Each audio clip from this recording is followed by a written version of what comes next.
I think we're now live. Yes, okay, thank you very much. Members and others, could I ask you to mute yourselves, please, unless you're actually speaking, just so we don't have any background noise? I think we're now live. That's great, thank you. Okay, well, for the benefit of any members of the public, Can I ask you to mute yourselves, please, unless you're actually speaking, just so we don't have any background noise? That's interesting. I think we're now live. That's great, thank you. Okay, well, for the benefit of any members of the public, can I ask you to mute Somebody has YouTube on. Yes.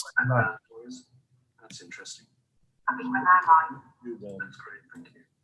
Okay, well, for the benefit of any members of the We public, could be here a long time. YouTube on. Yes. For the beer. I think we're now live. okay. Hi, Carl. Can I, You know what's going on? I think so. Jan, you need to turn off YouTube and it'll still stream, but I think that's the reason why we're getting the feedback. It's either that or someone who is watching has actually got YouTube on at the same time as they have got the Zoom meeting on. I'm just trying to, Carl. And it'll still stream, but I think that's the reason why. Oh, it's gone quiet.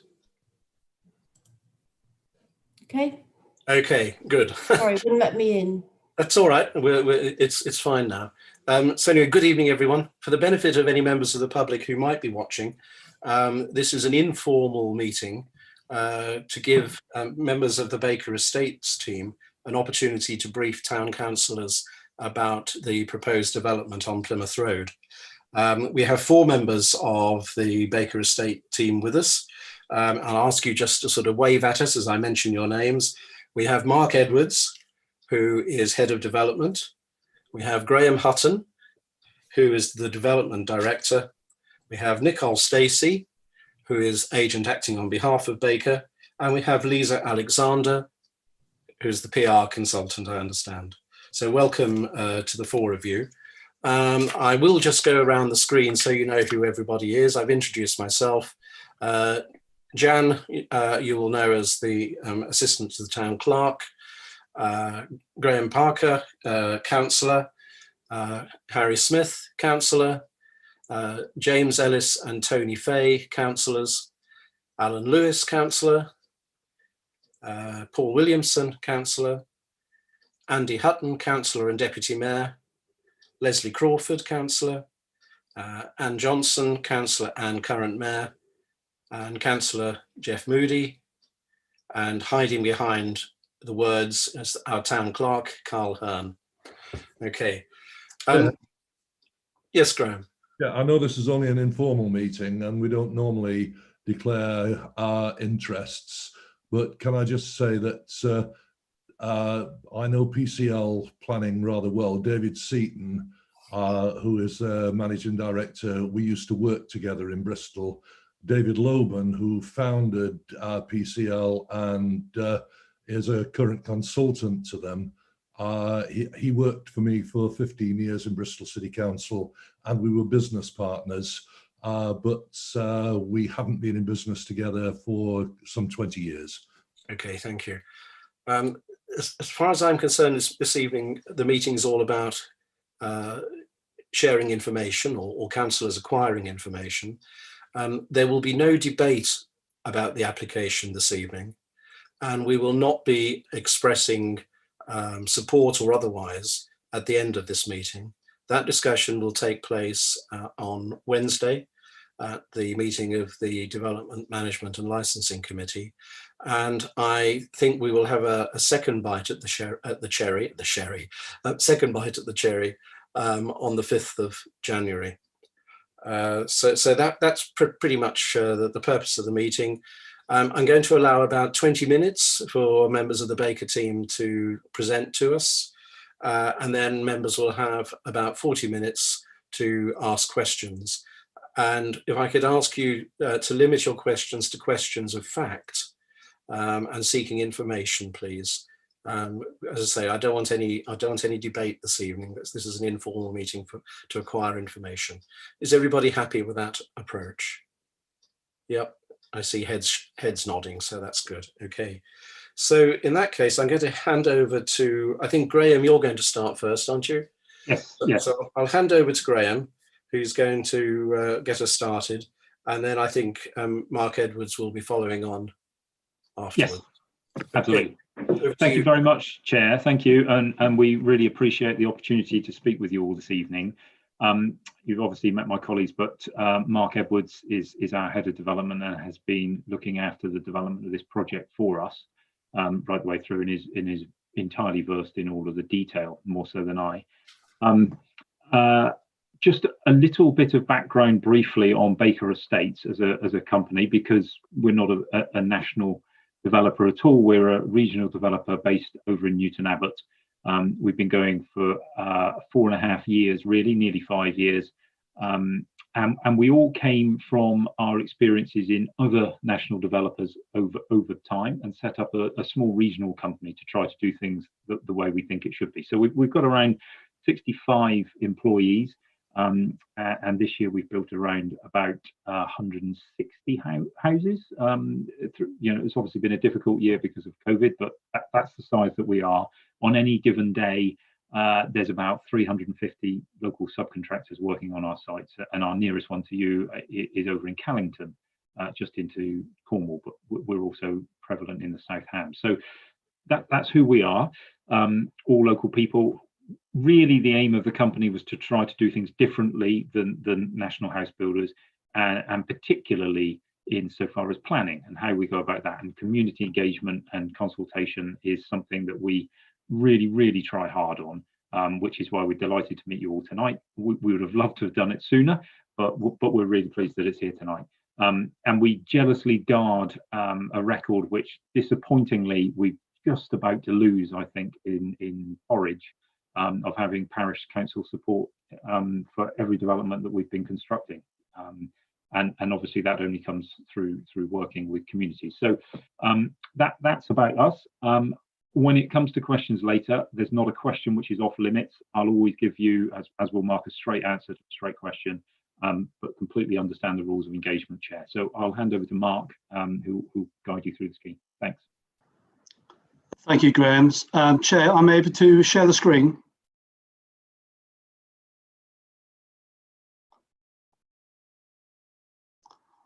Hopefully you can all see that. If I have a nod of heads to see the first slide on the screen. Thank you very much. So I've got quite a few slides to get through and information, so it'll be a little bit of a canter because obviously there's a lot to cover, but we can come back to those slides later under the Q&A. So obviously, first of all, this is a hybrid application, full application for 45 residential dwellings, and that's encompassed in this area in here, and an outline application, all matters reserved except for access for an extra care facility in this area in here. To put matters into context, the site is divided into 3 fields. The smaller field has an access off from Brook Lane or off the lane from Brook Lane, as do the other 2 fields themselves. The land itself is well related to Morrison's and Liddell's, as you can see, and Plymouth Road. Just to put it into context, that's the context. You've got the Tiddy Brook, which is to the north, Liddell's to the north, and Morrison's to the west, and Brook Lane residents to the west as well. Item 1 on there is the area shown for the extra care. So overall, the land is around about 10 acres, of which we're looking at approximately 1.5 to 2 acres for the extra care in that area there. So the constraints of the site, there are quite a few constraints, one of which is the topography, and that's a plan just showing the topography. Basically, the falls go from south to north. They're fairly flattish, if you can call that, to the southern boundary, but they drop off and they drop away quite steeply as you go further north. But everything gravitates basically north towards the Tiddy Brook itself. So just in terms of constraints, that's an example. We've got 11 kV overhead lines crossing the site. We've got an existing trunk main along the northern part of the site. And then, of course, we've got the Tiddy Brook itself. The yellow area denotes the extent of the adopted lane running around the perimeter, both to the south and to the east. So hopefully that will give you some idea. So in terms of constraints, that has really dictated how we can actually go plan for this site. And one of the first point, of course, is to get access into the property itself. And we've had basically 12 months or over 12 months of pre-application discussions with the local authority, including the various statutory consultees. That includes Highway Authority as well.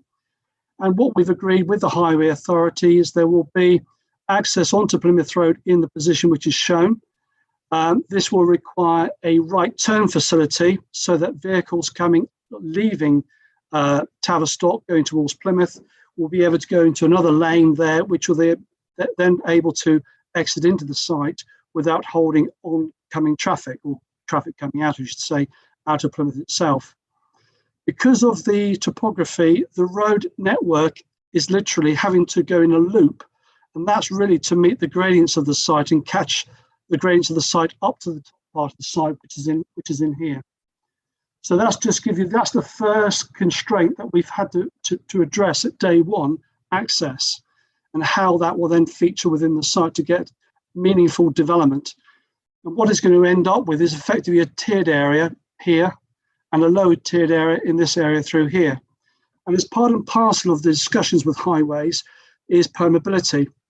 And one of the things we've agreed is, I don't know if you're familiar, but the old A386 is still visible up, in amongst the tree line, but in this area in here.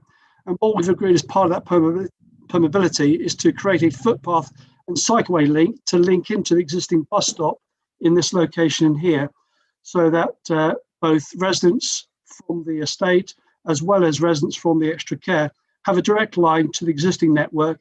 And that also includes carrying out improvements in terms of drop curbs, improving the existing crossing with a Belisha beacon point through here, and also via Lidl's at that point through there. So that's just to give you the sort of the flavour. As far as access off the lane to the south, that will require slight small improvement, which is shown coming into this enclave in this location.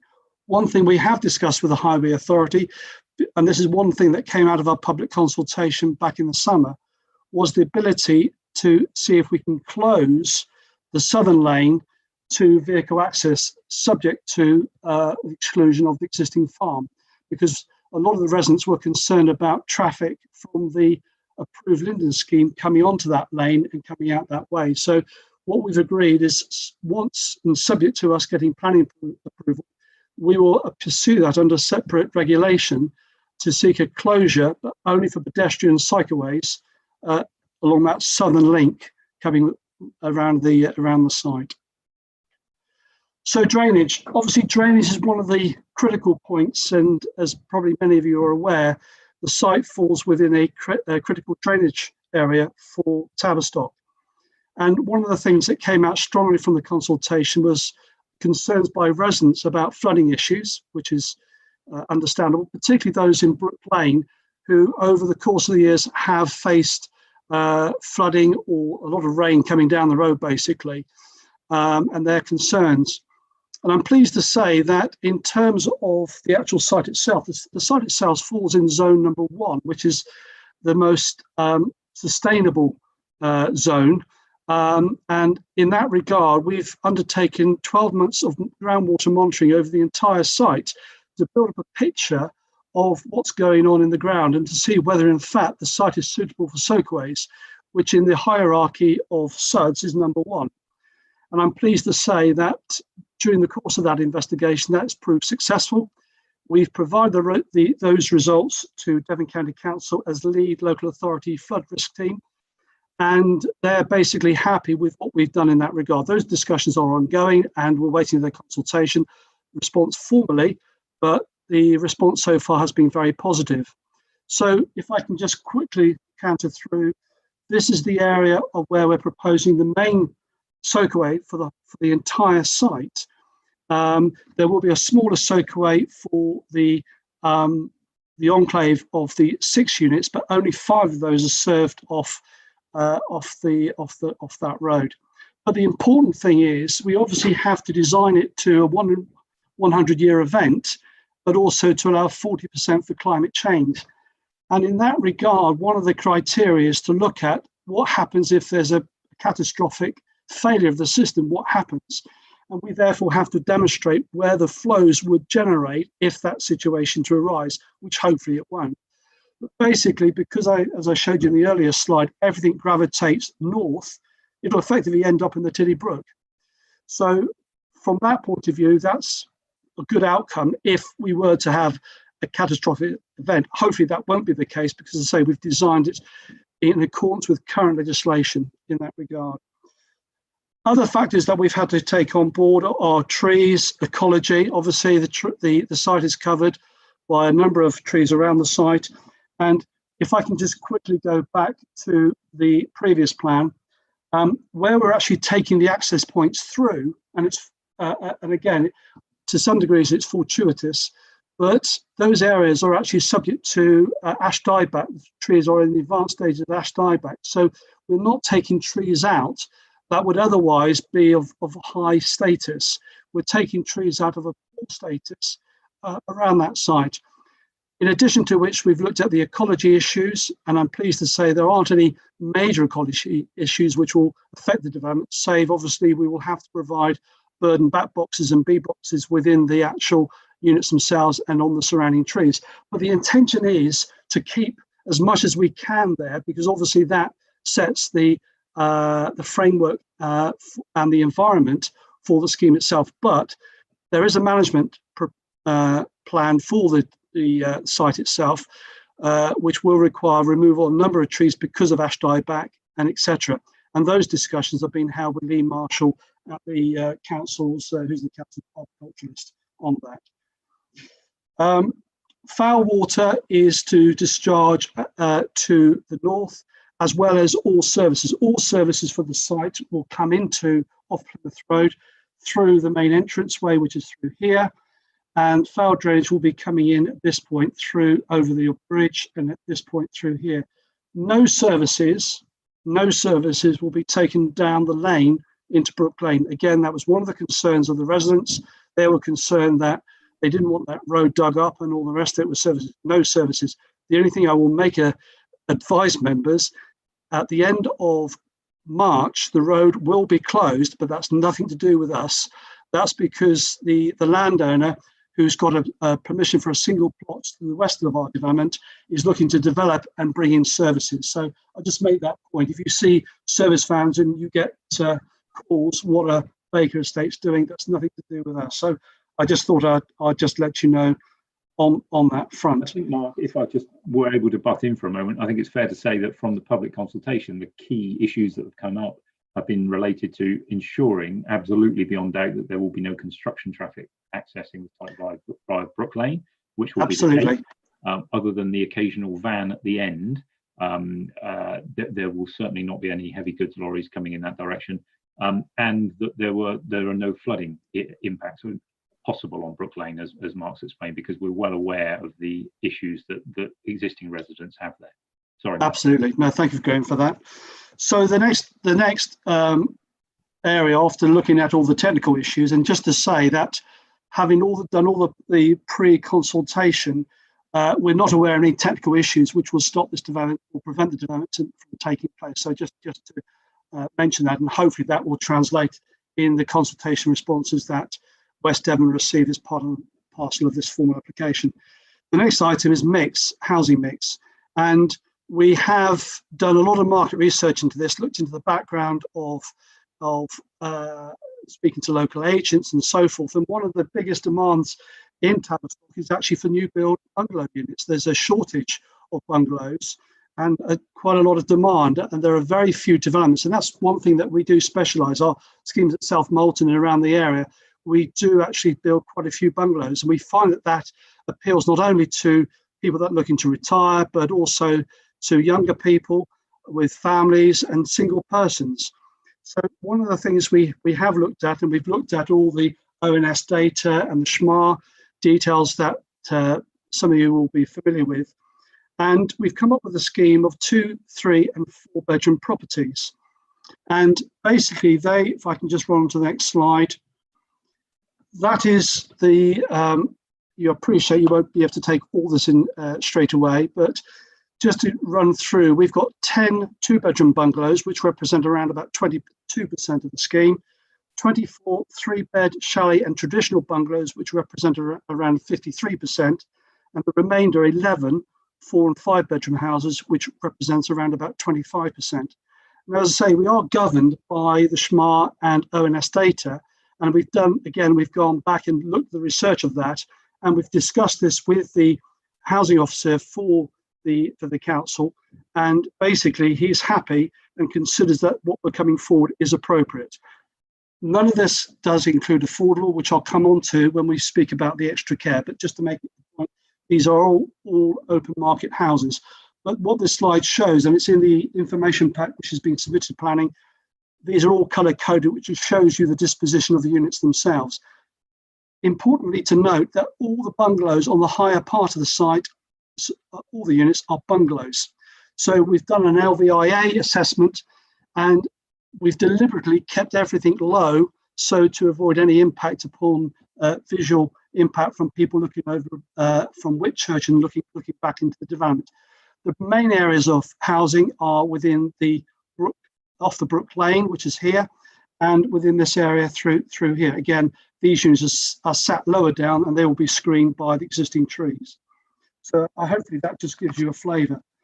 So in terms of local, in terms of materials and local vernacular, we've looked locally, and this is really just sort of a character analysis of what we see locally. And this is again predominantly in Brook Lane and on the lane. As you can see, it's a predominance of boarding, stone, render, and slate roofs. And that's what we're basically looking to replicate within the scheme itself. So if I can just give you a few artist impressions. Sorry. There's a sort of a typical, well, this is on the lower side of the site where you've got timber boarding or boarding looking through with slate roofs and render. But this will be mixed in with a combination of stone as well. And these are the units which are on the Brook Lane access, which have a combination of stone. Again, these mimic or marry with the local vernacular and those existing units in that area. So we're trying to keep materials in line with what is there. Homes themselves, we are obviously governed by DEV 32 of the Joint Local Plan, and that is all about delivering low carbon developments. And that's obviously quite very important, particularly going forward. So to reassure members who are listening in, this will require us to provide 20% reduction in CO2 emissions over building regulations, and that is likely to go up as building regulations are improved. We're looking at a fabric first approach, but also looking at solar panels on the units, electric charging point for vehicles, water efficiency devices within the units themselves, and obviously the orientation and to improve daylighting has been quite an important factor here.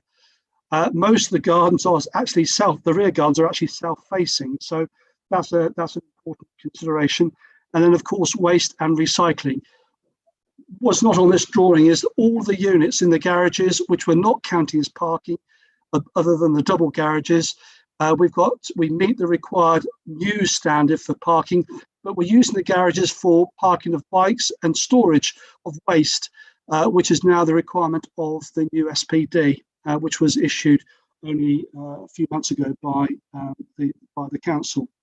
So the outcome we feel is, and if I just go to a few more slides, and these are more CGI generic, just to give you a feel for it, is a scheme which will result in a high quality scheme and a high quality environment, which is in close and easy walking distance of local amenities and the bus stop. I think that's quite an important thing to note, that this is very much close to local amenities and to local transport hubs. Again, we've had transport statements, the local bus services, which are the number 1, the number 89, which run into Plymouth and so forth, regularly run outside the site. I think the number 1 service runs every 30 minutes on a daily basis. And the number 89 stagecoach is a circular route between the Tavistock bus station and Whitchurch that runs every hour. So I think you can see that from that point of view, that's a positive.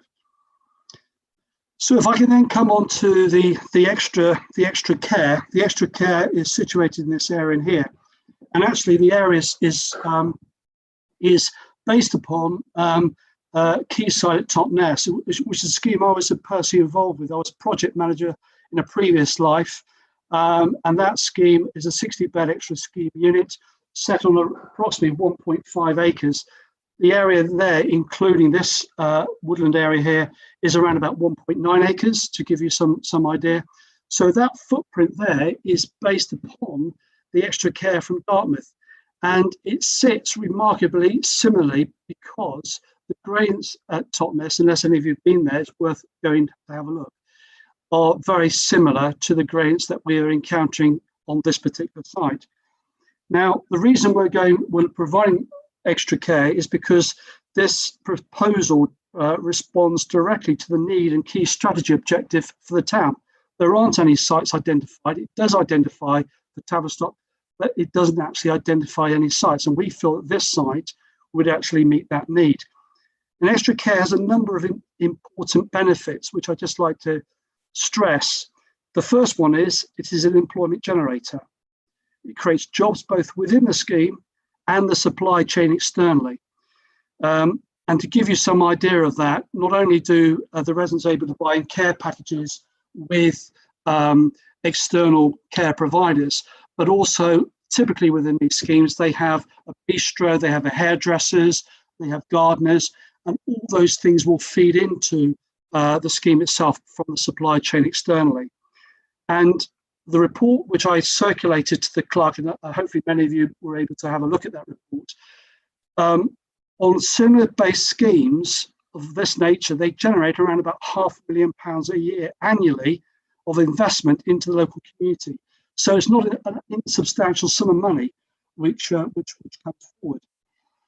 So, but obviously it's very well for us to say that. But what we've done is to support our proposals, we commissioned a report to review the employment creation and the economic benefits associated with the provision of an extra care by comparison to provision and the amount of B1 allocation for Tavistock and West Devon as a whole.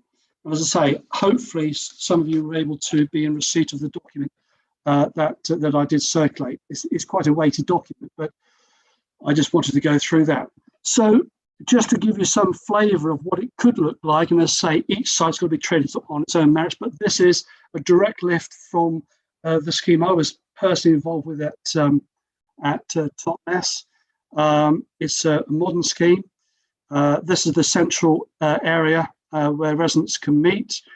This is the lounge and the meeting rooms on the top screen, and the bottom one is the entrance foyer coming in. The next screens are the hair salon, and then you've got a typical bedroom. They also provide us a buggy room because obviously many of the residents will have buggies. But I think the key thing here is to note that this is not just a facility for people looking to have that facility. This also enables the local authority, including Devon County and West Devon, to allocate these for rent or for shared ownership. And this is where the affordable element comes into our scheme, because this is something which, as I say, I was personally involved with at Totnes, and this does meet an affordable objective in that regard. So just to, and hopefully I'm doing okay for time, Chair, but just to finish off, the key findings from the report, and as I say, I'm doing a very quick count through, but I just want to pick up the salient points and just go through those with you, if you don't mind. The first one is the scale of B1 allocation in Tavistock is beyond what the GLP evidence base requires for the whole of West Devon.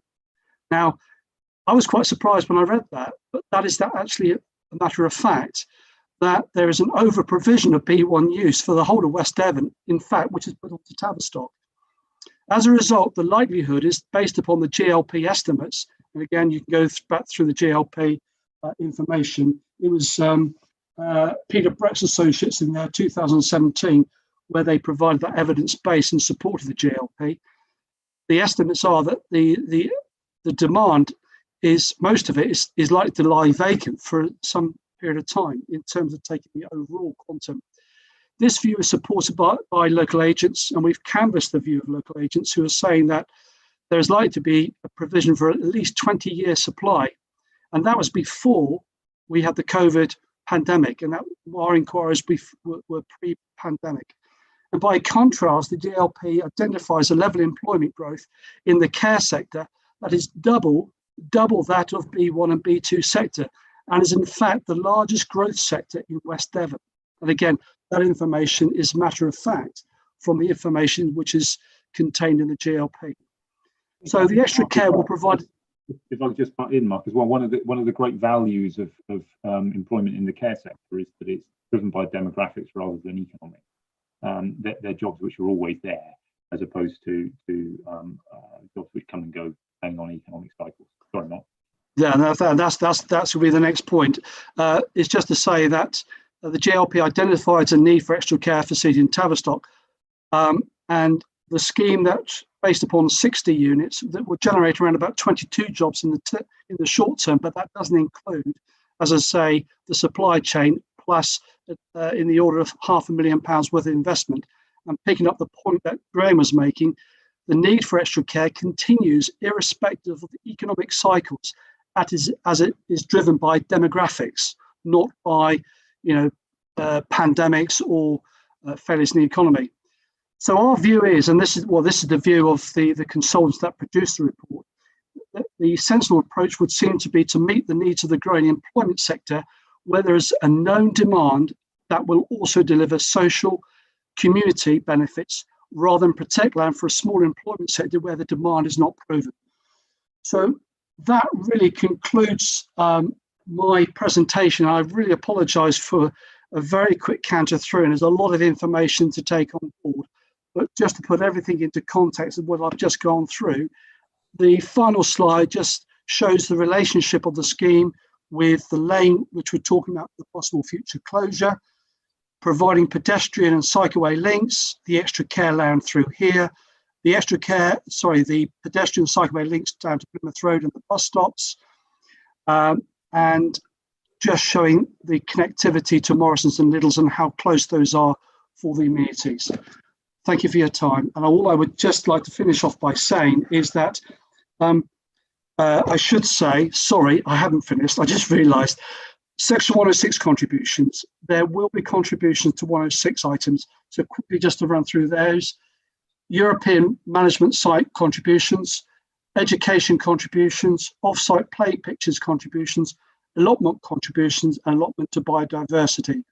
And the intention is that the extra care will be conveyed to West Devon for £1. The reason for that is to enable them to have the control and have the measures in place when they wish to take those allocated on their housing need to facilitate it into those units, and that's to respond directly to housing need. So overall, the conclusion is that the proposal calls to the policies of the statutory development plan, providing a mixed-use development with delivery of much-needed housing and employment in the form of extra care, meeting key strategic objectives for Tavistock, providing economic, employment and social benefits for the community. So in the end, it all comes down to delivery.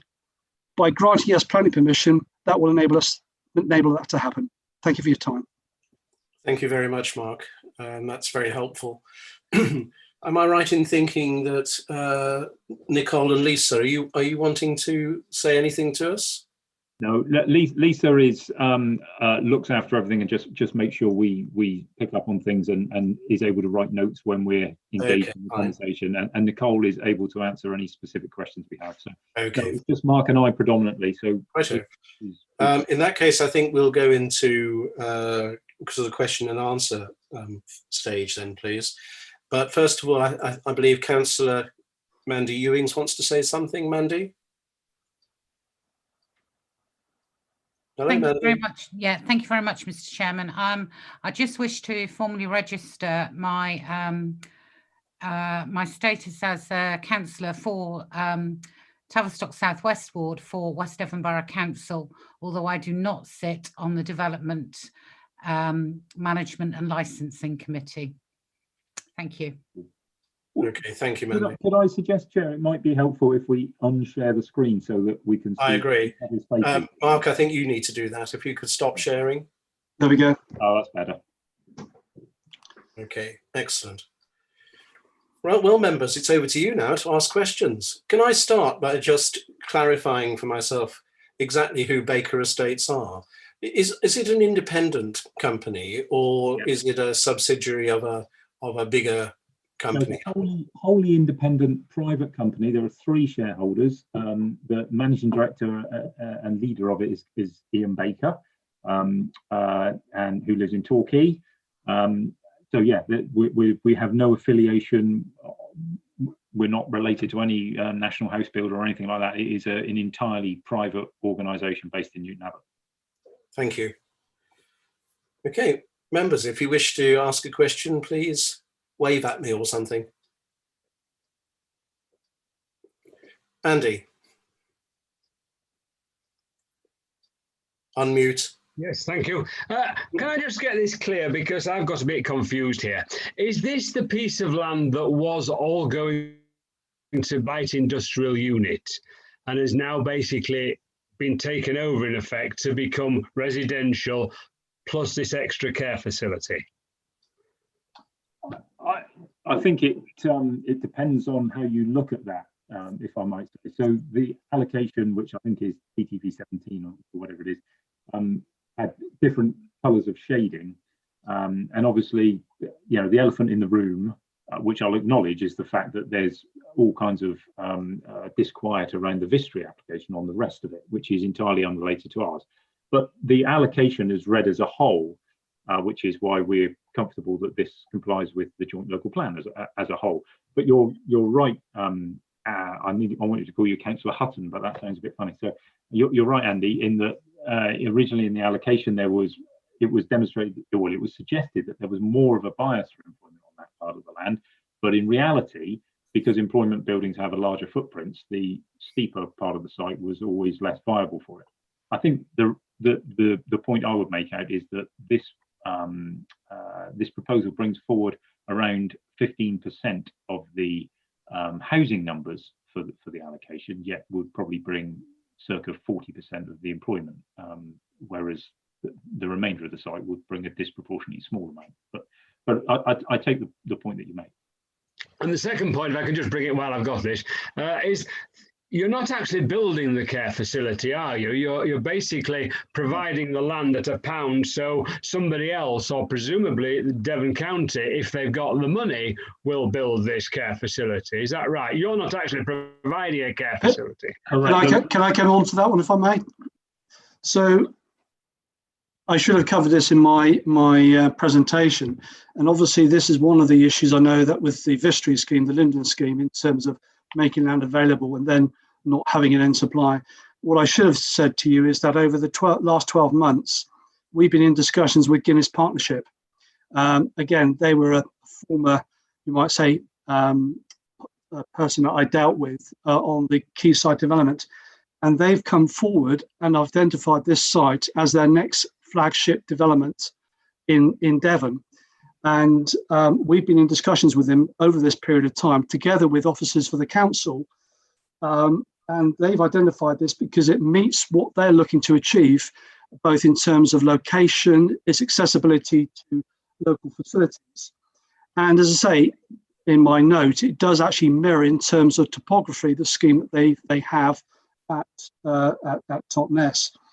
The important thing about that scheme at Totnes, it was done in partnership with Southampton, Devon County, and this is exactly what they're looking to do in Tavistock.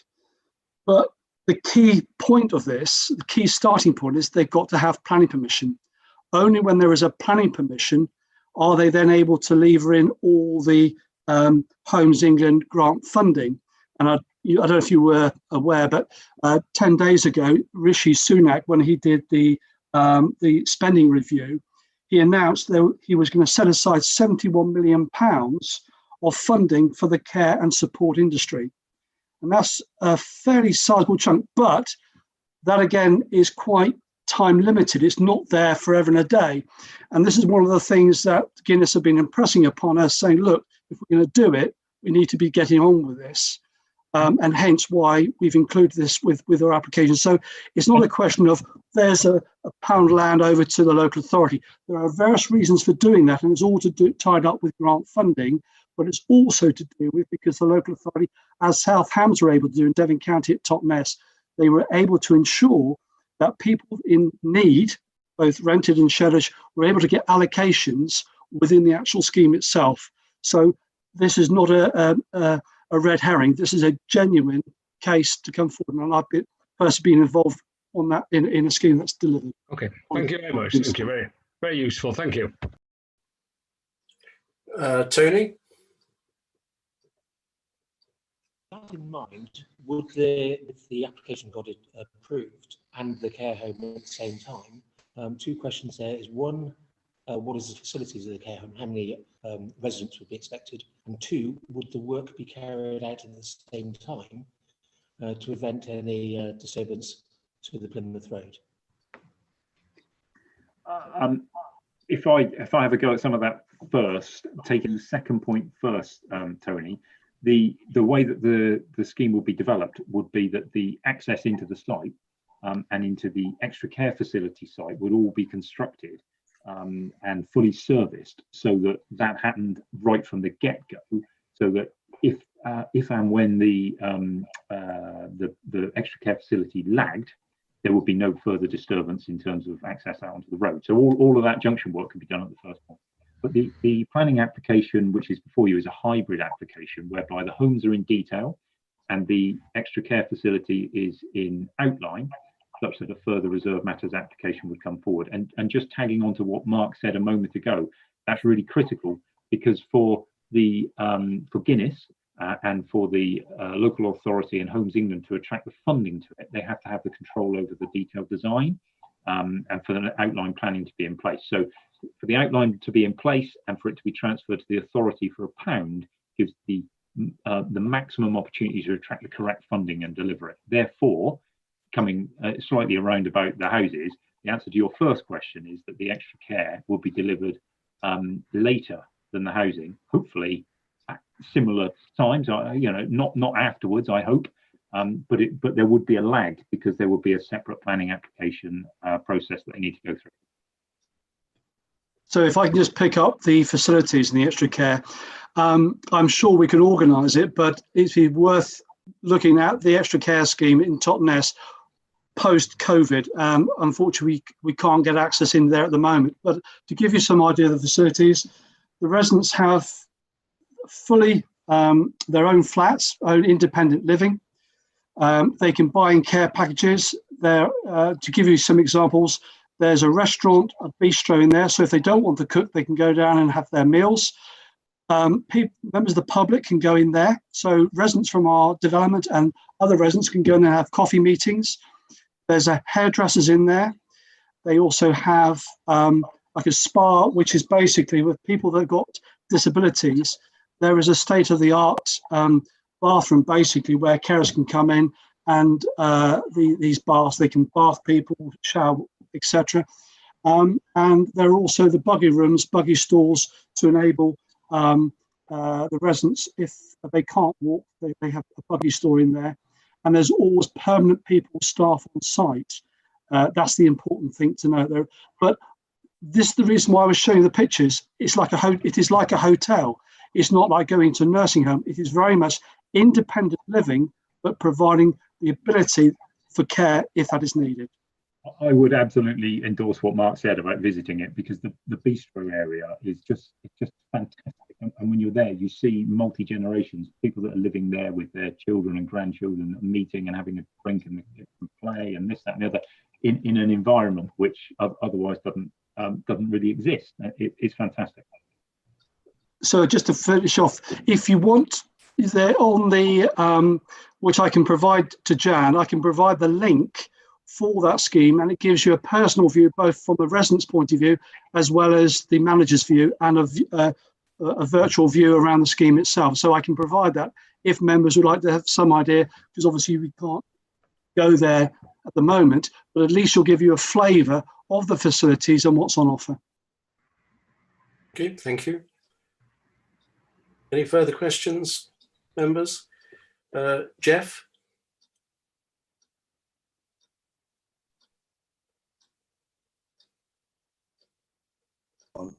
There we go. Hello there. Thank you, Chair. Yes, it's trying to get the mouse on the unmute button.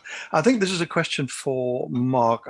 Mark, I'm a town councillor and also a borough councillor for Tavistock North. But the questions I've got, I've just looked at the Section 106 headings, heads of terms. I noticed that there's no educational contribution for primary school. You note, I note that there's special educational needs. So I've got three questions on that. Basically, is the primary school contribution, the 89 bus contribution. I know that there is other buses coming in from Plymouth, but they don't offer the same service as the 89 bus. And the third question is allotment contributions. What is that about? Of 34444. Okay, so if I deal with the first question first of all, and we're very aware of, again, because of the Vistry, there was concerns raised about primary education contributions and also to the local bus. All I would say is that through the consultation, the officer has gone out with the Education Authority to establish what level of contributions would be levied to our scheme. And this is not us, this is what's come back from the Education Authority, that they feel there's a capacity, and obviously you will probably argue with that, on the primary school. What they have identified is that there is education for special needs contributions that are required. So this is not us, this is part and parcel of the pre-app discussions that have been held with the statutory consultees, and that is their responses. Now, if those responses could, of course, change during the course of this application, and obviously we'll have to take that on board. But I'm only providing you with the information that we've been provided. It's not something that we've made up, you might say. In terms of the 89 bus, again, we're aware of those issues, but again, nothing of this nature has come out of the pre-app that the council have had through the pre-app process. So again, this may be something that will come out of this current application process that needs to be addressed. But I can say to you, that's not being flagged. And the final thing, allotments, I'm slightly surprised, but that is something which we've been asked to provide. Obviously, the big item there is off-site play pitches and changing facilities. And we were just saying, well, perhaps we can see on the demographics, perhaps for the residents, but not maybe so for the extra care residents. But there is a sizable chunk of money in there, which has been identified for that. But the allotment, that's something that we've been asked is likely to be required. So we're just following what we've been told. That comes, Mark, very much from the SPD when it was adopted. It does indeed. The guidance in the SPD in relation to allotments. Okay. Thank you very much for that. That's very helpful. Graham.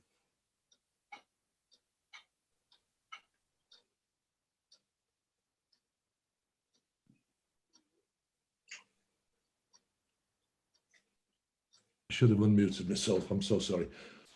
I've got a new laptop down below here, and I've not worked out how to work an old-fashioned IBM laptop. I'm a Mac man, so I just lost all my questions. Found them again. And just following your advice at the beginning, Chair, I'm only asking these questions not to be aggressive, not to find fault, but just to understand how we've got here and where we are. Can I ask first, has anybody actually physically done the work to show that you can get a 60-bed extra care home on that site? I know you've got the block, you've transposed the block plan from Totnes, but one of the failings of the Vistry scheme was that they claimed to be able to do something, and then when it came to it, they couldn't. So could I just ask that? The answer is yes. Obviously, the scheme we're submitting is for up to 60 units, and as you'll appreciate, design, fenestration, massing are all reserved matters. But in terms of profile, and that's the point I made during my presentation, this is basically being modelled site area wise on Quayside Totnes, which has very similar gradients And so the footprint you're seeing there is taken directly, a direct lift, unashamedly, from Quayside. In fact, the site area that we're showing is actually bigger than that at Totnes, which is about 1.5 acres. And I think we're looking around about 1.9. And further to that, Mark, I might add as well, all the pedestrian links and the gradients for the footpath for mobility scooter access and everything. So we have checked it in that detail. Right, that's great. Thank you. At least we've got that. I missed it as you went past the slides on the Totnes scheme. How high is that? How many stories is there on the Totnes scheme? The Totnes scheme itself goes up to, bear with me.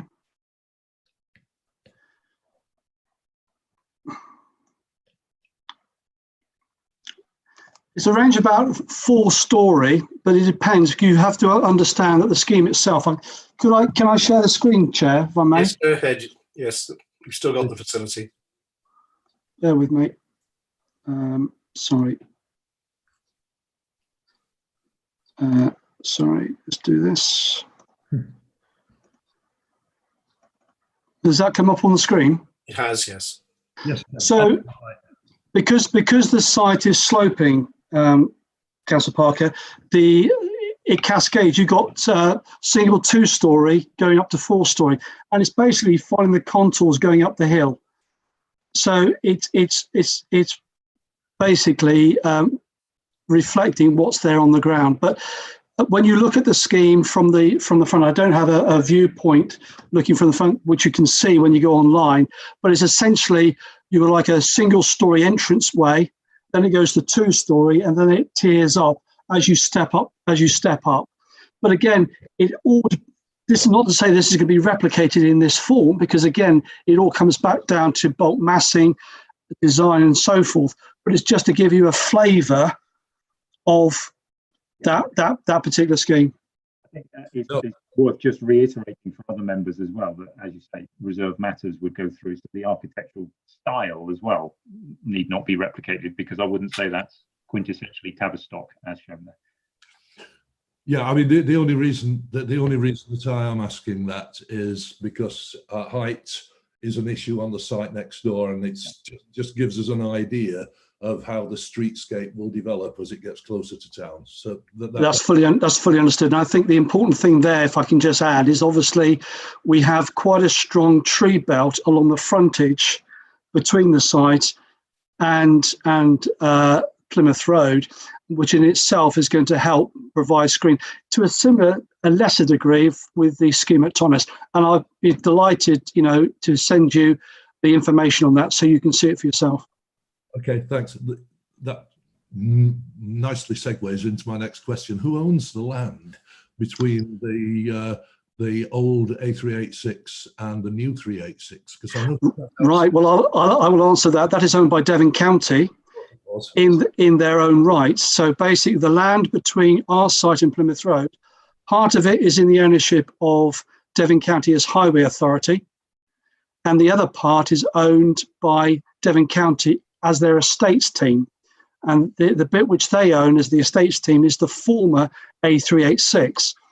And I don't know if anyone's been in there, but it's become over the years a bit of a dumping ground for fly tipping and so forth. So making good use of that and making that into a pedestrian cycleway route back down into town, we feel is certainly a benefit and improving that area.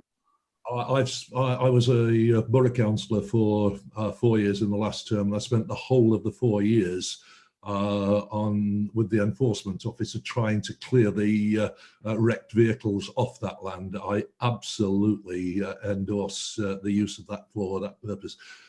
I thought it was the county.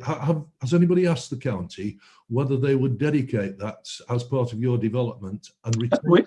We already have agreement in with Devon County. That's the roadway. I was thinking about the trees. Yeah, we have the contract, Graham, with Devon County Council for the transfer of that land. No, I think Graham was referring to was the trees which are within the adopted highway element itself. Is that right? Yeah. Graham? Yeah. So if I just explain, We are not taking down any major trees to form the access way coming into the site. We've deliberately taken the access point, which avoids the trees. You can see all of that in our arboricultural report that we submitted, very detailed report. There's an impact assessment there. So no trees, I should say, will be harmed in getting access coming into the site. And it's a very comprehensive report. So we've deliberately made sure that is the case. Okay. The reason I'm asking is that those trees are in a third party ownership, and it would be nice to think that we could control those through your permission. Okay, right. Next questions are really just to understand the rationale for the commercial, your position on the commercial use.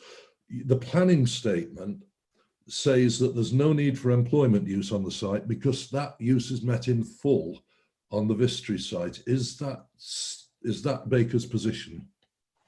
Well, I think that's an interesting question. I was expecting that. Well, I was surprised it took quite so long for that one to pop up, if I'm honest. But the our position is that this planning application stands alone. It's true that there's a lawful planning consent that's been granted for the Vistry application, and it requires X, Y, and Z, and this, that, and the other, and there's all sorts of shenanigans around that, which are nothing to do with us at Baker Estates. But I understand the disquiet as to whether indeed they will provide all of the allocated employment on the land set aside. That I would also add that there's no guarantee that they would deliver the 250 houses, because the density that would require to deliver 250 houses on their consent is significantly high, almost twice the density that we intend to provide. So it's not just all about employment; it's about homes and affordable homes as well. The joint local plan, without getting into too much of a theoretical debate, is read as a whole, not just an allocation. And as a whole, it has an evidence base that requires employment. It has a strategic objective for an extra care facility and all the rest of it. And in the round, we're absolutely content that this application, standing on its own merits, quite aside from what's happening on the rest of the allocation, meets that. And difficult because I can understand why people would feel wronged, perhaps by what had happened on the Vistry determination. But it's not something that we can influence, and I would just ask that the real decision here is whether this application, as a standalone application, delivers of something of value for Tavistock, and the theoretical wording of the allocation that like is perhaps one more for policy officers than I. But yeah, our position is it complies with the local plan grant. No, I totally get that. What I was asking was that the planning statement says that the Vistry site will accommodate the 18,600 square meters that is identified for the whole allocation. The local authority, West Devon, have identified that site is only capable of accommodating 8,500. So yes, reading the allocation as a whole, there's still 10,000 to go, which is the question behind my question. If I can come back onto that, and that's why we commissioned the report we did with Lichfields, which looked at the B1 allocation within West Devon. It's a bit of a thorny one, but the facts are there in that report, which demonstrates actually Tavistock is having to take the whole of the allocation in effect for West Devon within that local authority area, and it's just not sustainable. Now, that's a policy matter. I'm not a planner, but that's the facts of the case. And what we're saying is, look, we're actually coming forward with something which is actually going to provide something meaningful, going to provide jobs, and be able to be delivered. And it's a question of what is more important. Is it to push forward with B1 uses and so forth, or to look at something which actually is a strategic opportunity and need, and be able to deliver that? And we feel that we're in a position to do that.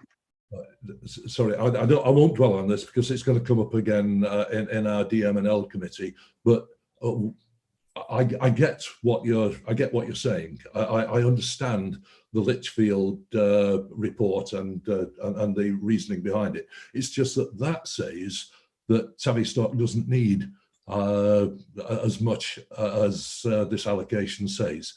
The planning statement says that this site doesn't need to provide the employment land because the Vista is providing it all, and there seems to be two different arguments going. I think if I could say, Graham, there's a number of ways of looking at it, but a good way to look at it might be if we all just imagine for a moment that the Vistry application had never came forward and didn't exist. Yeah, our application provides circa 40% of the employment, but only 15% of the housing numbers, which you would say at face value was a more than equitable delivery of employment in relation to the housing delivered. And then in turn, just imagine that the Vistry application came after and they only had 60% to deliver and 85% of the housing. You'd think they were getting off lightly, perhaps. So I appreciate the comment that you make, Graham, but I just, in actual fact, you could argue that to consider what may or may not be delivered on the Vistry application would be to predetermine this application. Oh yes, I get that. Yeah. So it's really important to consider this one on its own merits, I think. And it's very difficult, as you would imagine, for us to write a planning statement in that circumstance. I think there's a number of levels at it. One, does it provide a good thing for Tavistock and comply with the joint local plan as a whole? Yes, we would say it does. Drilling down a bit more to brass tacks, does it deliver quality jobs? Yes, we would say it does, and we would expect it to be about £22.5 million of contribution. And then somewhere further down the pecking order, there's probably the technicalities of wording in the JLP. So I'm not quite sure how much more we can say on that. Really. No. You and I have had that that discussion over the telephone anyway. Yeah. So that's fine. I know where you stand on that now. Next question. You say, and again in the planning statement, that the council has agreed that the extra care can substitute for the B1 employment in the local plan. Okay. Can we say who actually agreed that? Right. So let's not read too much into the word agreed. What I mean by that is through the pre-application process. They haven't determined because officers only recommend and members agree and make decisions through the formal planning process. But we've been through a proper pre-app process, and we have obviously written guidance from officers, and that guidance says that officers would support that approach. You know as well as I do, Graham, that councillors, officers can change their mind, and it's through the determination of the application that it matters. So nothing's agreed until a planning consent is issued and a 106 is signed, as you know. In this case, members have been involved in those discussions as well. I noticed that the SCI says that I think it's Councillor Sellis has been involved as the lead member for housing and as the county councillor. Has the lead member for planning been involved? No.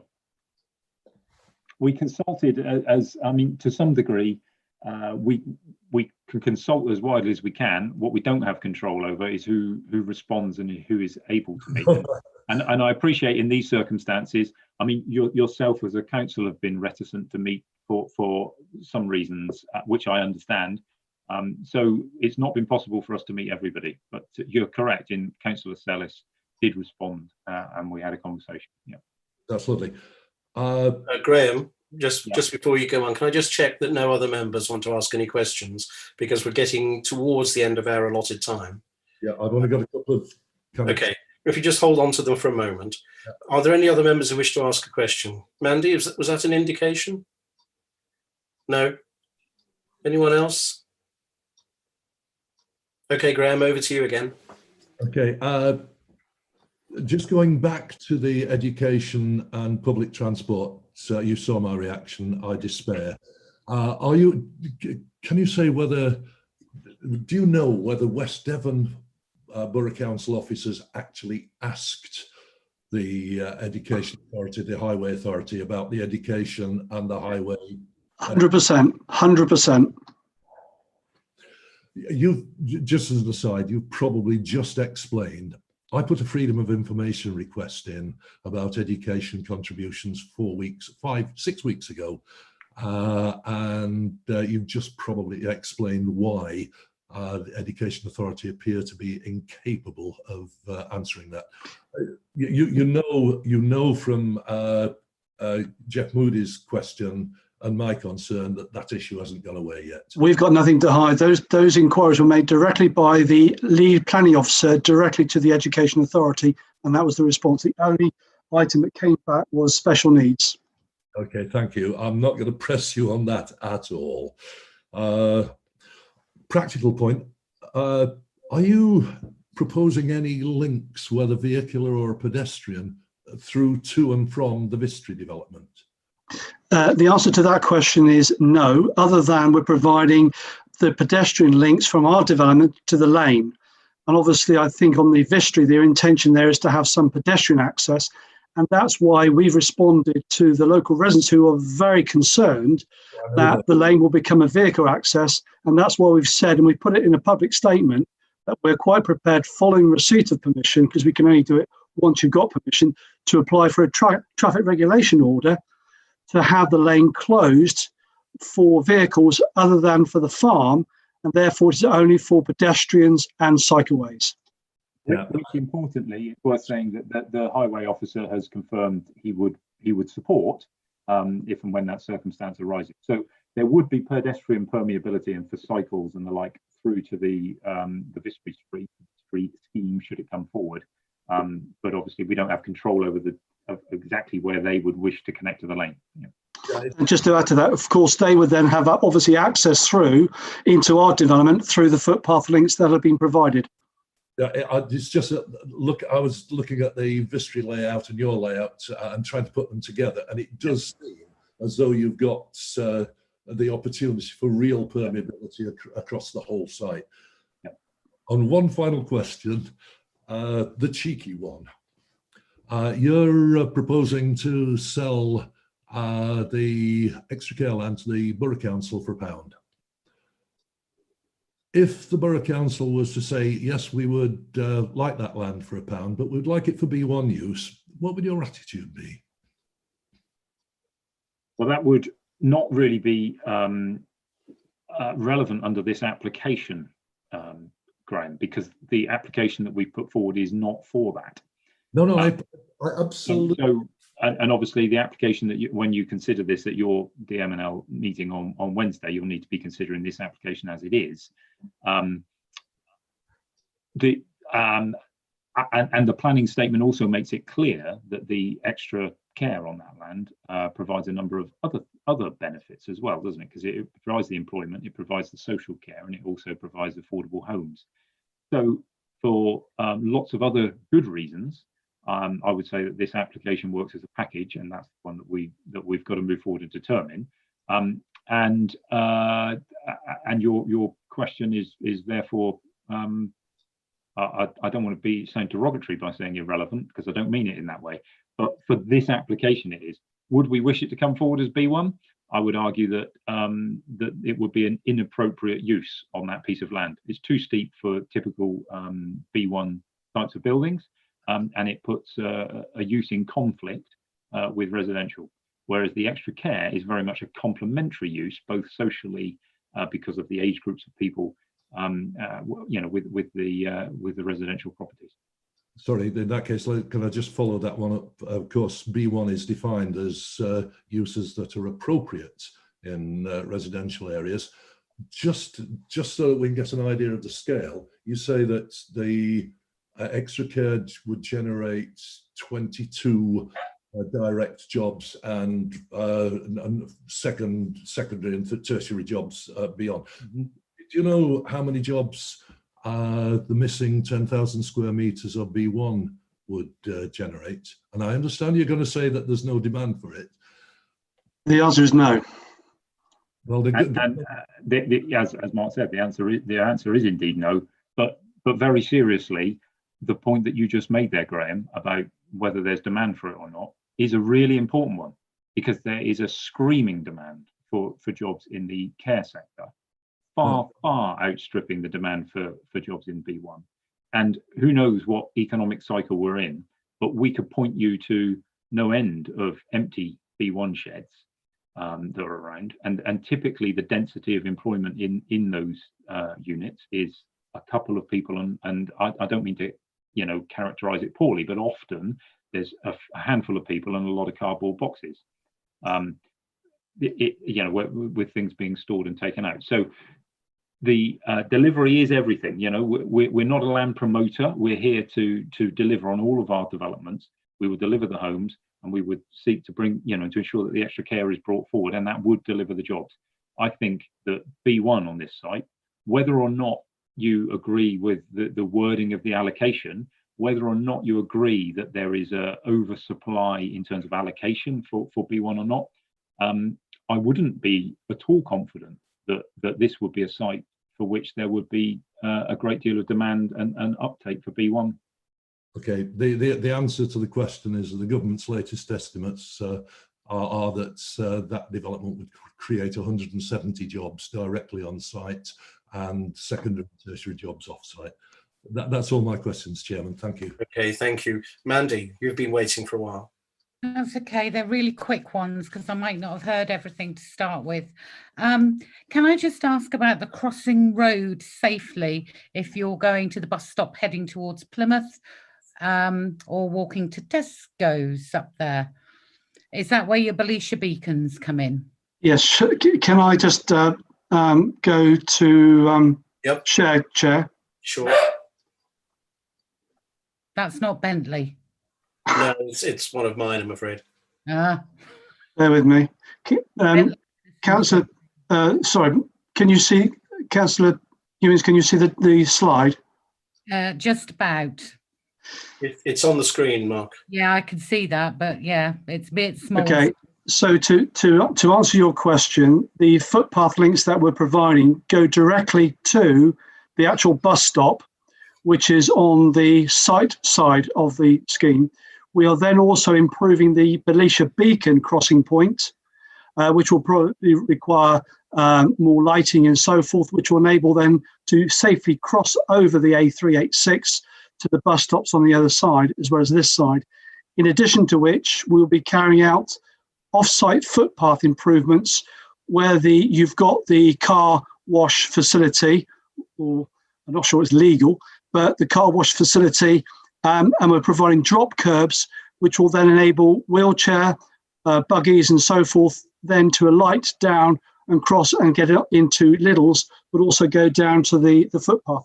Obviously, part of that network is part of the national cycleway network further down, so that all links in. So we are providing that connectivity from the development. Okay, thank you. And another quick one. You said about the garages, but they're not for garages, they're for storing bikes and storage. Well, was that correct? I didn't quite understand.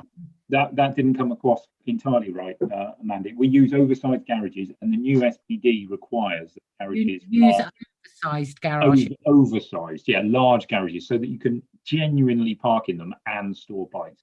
And the SPD, the newly adopted SPD, has some very specific guidance on garage size. The point Mark was making was that we've complied with the SPD requirements in terms of number of parking spaces, and we've provided garages over and above that. Correct, Mark? Correct. That's brilliant. And there's one more. And I can find on my notepad. Oh no. What was the other one? You mentioned about electric charging points. Would that be for every bungalow house, chalet bungalow that you're building? Yes. Yes, is the short answer. Dev 32 requires electric charging points. It's very easy when homes have on curtilage parking, and every single home on this development has on curtilage parking, so they have provision for a 7 kilowatt charger, which is the fastest charger you can get on a domestic electric network. Yeah, and just going to the extra care unit, will there be parking for residents and parking for staff that are there without encroaching into the residential area of people's homes? Mark? You're on mute, Mark. The answer to that is yes. Obviously, with extra care, there's a reduced level of car parking because not all the clients will have cars. A lot of them will have buggies. But just at Totnes, if you look at Totnes, they've got both staff parking and allocated parking for the residents. And visitors? Visitor spaces as well. Yeah, because you're going to have World War III very quickly if they're going to be able to park, and have to park in parking areas. Indeed. Right. Okay. Thank you. Thank you for answering all of those. Okay. Any final questions? Could I just ask one? I was puzzled about why you had a separate enclave of the 5 or 6 properties, but I guess it maps to the field pattern and where the trees are, looking at the at your first slide. Yeah. With vehicular access from Brook Lane, will there be any vehicular passage from the enclave into the rest of the site? No, there's one home in there that has a private drive that goes through a field gate, which already exists, or a gap for a field gate that already exists through the trees. So one of the homes accesses through there, but it's not possible to get a proper road access through there without decimating the trees. Right. We also thought that it really was, it kind of enabled us to generate a little enclave of homes that mirrored the character of the top of Brook Lane, coming in through the top there. And in consultation with those residents, the key aspect of it, there seemed to be general support for that approach of having homes that matched their environment. The key aspect was ensuring that the construction traffic wouldn't come through there. So Yeah. we have this field gate that goes through where the trees are, which we can take our materials through mostly without having to take anything through Brook Lane. Obviously, we'll have cranes on site and the like, and that's the plan. Okay. Will there be pedestrian access from the enclave into the rest of the site? Or will that go down the lane? So I'll answer that. Basically, the enclave access will come onto the lane, and if people want to get access, if I can just share the screen, I can physically show you on the screen, if I may. Okay, go ahead. Can you see? Oh, sorry. Can you see that on the screen? Yes. Yeah. So we're providing 2 access points for pedestrians and cycleways at these 2 points here. So the residents from the enclave will come out of their drive, walk along the lane, and they can get access through these points and then down into the shops. Right. Thank you. Okay. Any more for any more? Mandy? Mark, is it possible just to go back to that slide again, please? Of course, if I can share chat. Yes, you can, yeah. On the north of the site, where you said the drainage, just that bit of land there, come down a bit, you've got 2 trees and you've got a blank bit of land. What's that going to be? That's a very good point, and something which I didn't fully cover off because of time, but all of this area in here, in fact, if I do all of that, that is all the open space. We've got over an acre of open space, which exceeds the requirement of accessible, and I use the word accessible open space, not areas that you can't get into. That's accessible open space. And within this area, we're also providing a lap, a locally area of play, which will provide play equipment for, I think it's around about 4 to 7-year-olds, and that'll be provided in this area here. And that's included part and parcel of the application itself. So I apologise, I should have picked that up, but yes, there's a large area of open space. But within that area that you've got there for a lap, Yes. that is not really going to be easily overlooked, is it? Which, protecting children, you don't want them just abandoned in part of a field that's being created into a park where there's nothing overlooking for their safety. The answer to the question, it is, that is the area through there. and is actually overlooked by these properties. These properties are at a higher level, and it's also be looked over from these. But certainly these properties through here look directly onto that play area. There is a section. If I can just be very. While you're finding that, Mark, we specifically put it there, Mandy, because those homes which are opposite that Mark's about to show you are the 4-bed family homes on the site, and the type of properties that are most likely to have children playing in the play area. So I haven't got that. But I haven't got the section 3 at that point. Wait a minute, I might have. There we go. Right. So the play area will be here, and these houses, which are not shown, they're on the opposite side. They're at this level, so they're looking down onto it. So if you're aiming for 4 to 7-year-olds, what are the 7-year-olds to teenagers going to have? Are you going to have a youth shelter? Are you going to have a mugger? Well, again, this all came out of the pre-app with the local authority in terms of what play equipment was required, and what came out of that was a lap for this development. So again, this is something that we've responded to directly to the requirements for play area within the site itself, governed by also the numbers of units. Okay, Graham, and I think this is going to be the final question. Just occurred to me as you were saying that, I was trying to put things together in my head. When did the pre-app start? The pre-application was back in August 2019. Thank you. That's it. Thank you. Okay, well, I think it's time to draw the evening to a close. And just for me to thank you, Mark, Graham, and your colleagues for joining us this evening and briefing us. I personally found it very helpful, and hopefully other members will have done as well. And thank you very much for answering the questions very directly. That's much appreciated too. I think I circulated an email to members earlier, basically saying that if any of you wish to stay on to feedback any comments to me, then I'm happy to stay online a little bit longer. But I think this is the time where Mark, Graham et al., it's time to say farewell to you. Thank you. As you know, we are meeting as DML on Wednesday. That is also live streamed on YouTube, and if any of you wish to watch proceedings, then obviously you're very free to do so. Could I just ask a question, Chair, if I may, on that point? Clearly, there may be other questions which come out of this meeting tonight, and would be more than would welcome the opportunity if we're able to give our 3 minutes on Wednesday. If there are further questions that came out of tonight's presentation, we'll be happy to address those before that meeting. Okay, thank you very much. Graham, final words.